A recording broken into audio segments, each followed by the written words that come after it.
So over the years, Attack on Titan has gone through a lot of different changes. Its world, its characters, and its atmosphere specifically have evolved, transformed. It's traversed past its kind of original intention for its atmosphere and its world building and moved on to something a little bit more appropriate for its story. For me, Attack on Titan started off very heavy. Its world was very dark and teeming with these very dangerous situations. These titans that were introduced into the story very, very early on depict fear and emotion very heavily. Titans are ridiculously powerful, evil, dangerous, and going up against them is kind of suicide. This idea is grounded into you since chapter 1. Not only through the concept of characters going up against titans and ultimately dying, but also through Eren and the people surrounding Eren, telling him that it is a suicide mission to want to join the Survey Corps. This is very impactful because the original atmosphere that Isayama kind of built from the beginning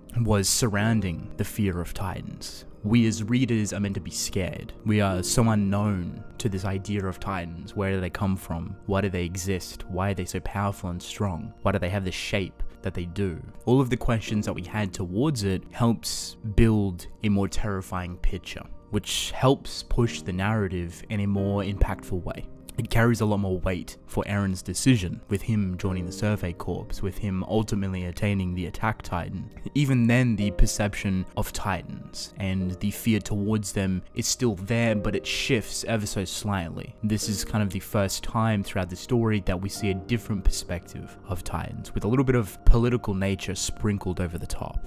With the way people viewed Eren, and how Eren even viewed himself at that time, turning into this monster that all of these people hated. All of these people were scared of the idea of titans, but now our main character suddenly has the ability to turn into one. Are we meant to be scared of the main character? Are we meant to show sympathy towards him? How are we meant to feel about this whole idea, this whole situation? For me, the idea of titans and even the portrayal of titans is beautifully done, especially in the first kind of half of the story, if you will. The fearsome nature that they uphold, the gruesome depictions that we've seen with titans just endlessly killing people, them being split in half and losing limbs, and just this very bloody and gruesome and realistic depiction of how hopeless humans are towards them. How much of a threat that these titans actually uphold to everyday human nature is very, very massive. And it's woven into the story in so many different aspects. From our perspective, from Eren's perspective, from the society's perspective, from the Survey Corps perspective, even the political and government's perspective on titans. This all happens at the beginning and slowly starts to set up things for the future.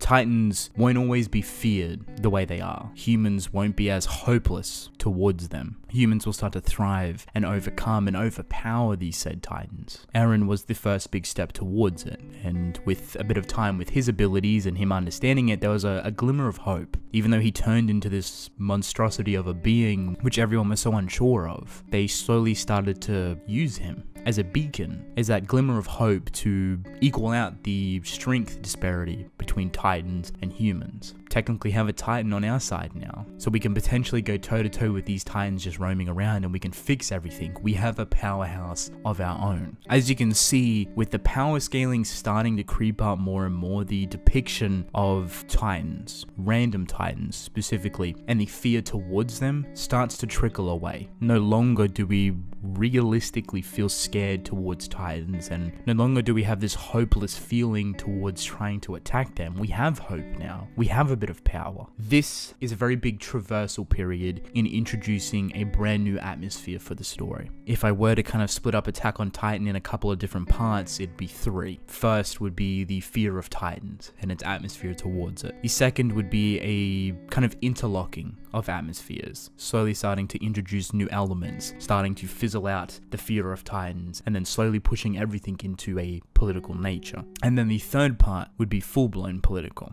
and we would fear something else entirely. The fear towards titans and their atmosphere surrounding it, the world that is built upon it, would slowly start to lose its meaning, but its value and its impact would ultimately be there till the end of the story. The foundation that it's built is ever so strong. Like I said before, when we slowly start to power scale characters within its world, the titans become less and less scary. Eren becomes rather frivolous with the Attack Titan ability, him becoming pretty good at using it, ultimately adding this new layer of power towards the human society, is a very big change. Something that they've never realistically had before. Introducing Mikasa and her development becoming more powerful as a fighter. And then to kind of top it all off, we have Levi, who is kind of the god's gift of Titan slaying. Someone that can easily take out Titans, multiple Titans at a time. As you can see, the value and the fear towards Titans now has no impact. Forgetting about it, however, wouldn't be the smartest thing, because obviously Isayama knows that this is a ruthless world, and one slip up could easily put you in a situation that would get you killed. We may not be as scared of Titans as we once were back in the early days, but they are still a dangerous threat and should never be underestimated. So what is the new fear now? What is the new atmosphere for the current state of Attack on Titan? Well, that would come down to be Marley and the political nature surrounding absolutely everything.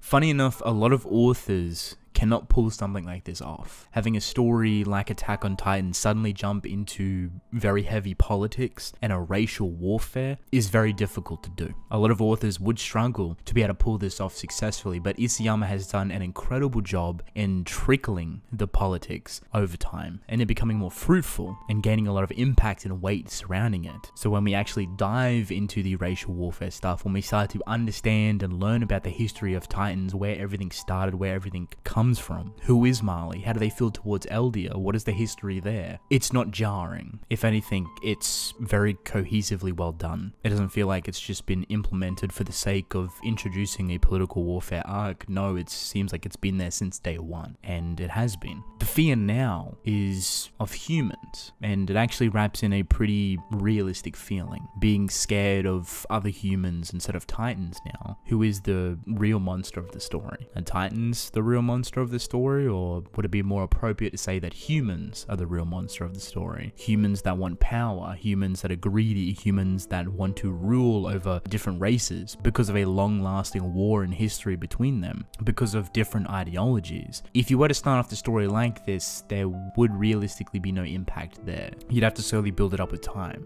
But because we're jumping from the fear of Titans to the fear of Marley and the fear of humans specifically, there's a lot of realistic elements that help back it up and give it a lot of weight. A lot of people can come to understand why people are so scared of Marley. But then at the same time, you're a little bit confused because you can also understand why Marley is scared of Eldia. So even though we're having this political warfare, the idea and the ideologies between both Eldia and Marley are very similar. What makes them so different, however, is Marley's approach to the situation. Marley's approach to Eldia and kind of continuing the circle of hatred. It adds this element to the atmosphere that is actually rather scary, and that is the amount that they warp mentally, physically, and emotionally their children. They take their children and realistically turn them into child warriors. For a nation to do this successfully without any repercussions, without any thought or idea of benefiting these children in a better way, is a very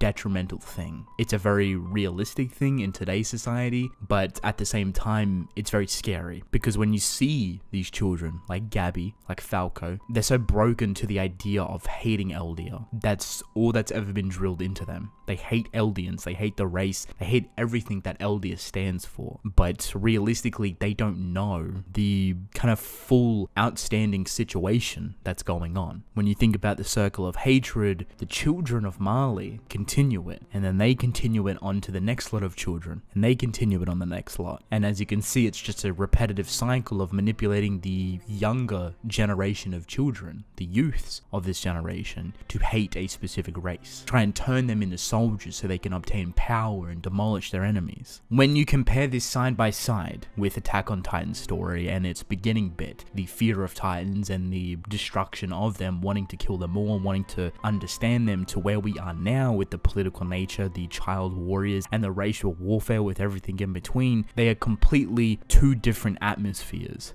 that reside within the same world. At the end of the day, Isayama has done a phenomenal job in incorporating both atmospheres that are so incredibly different, mind you, but has beautifully weaved them together to make it not jarring, not repetitive, not out of place even. He's paid a lot of attention to how his atmosphere functions, how his world functions, and how his atmosphere and his world incorporate his characters and their motives and their emotions, how they feel towards Titans, how they feel towards other people. And he's used that fear of Titans to create such a political nature that is so beautifully done with the kind of understanding of the Titan history, what Titans are specifically and where they come from. It's very impactful. And for me, Attack on Titan's world and atmosphere, alongside its artwork that incorporates it as well, is very descriptive. It's very brutal, doesn't really hold back, and it showcases the raw elements for it. And I think that's extremely important when you're dealing with fear, when you're dealing with politics, and everything in between them. Isayama has never really held back on both parts, and I think that is the reason why his atmosphere and his world is so incredibly rich, and his artwork tells it very beautifully and viciously.